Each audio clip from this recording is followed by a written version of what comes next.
आज पनि हामी कोदो टिप्न आएका छौँ। खाजा सुन्तला बोकेर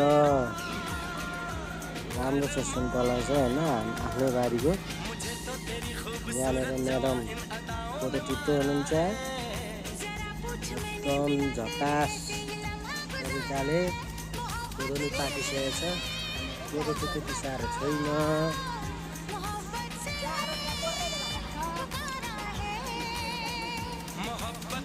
जाडो छ अरे भन्दै हुनुहुन्छ। यता हेर्नुहोस् त, बारी चाहिँ यस्तो छ।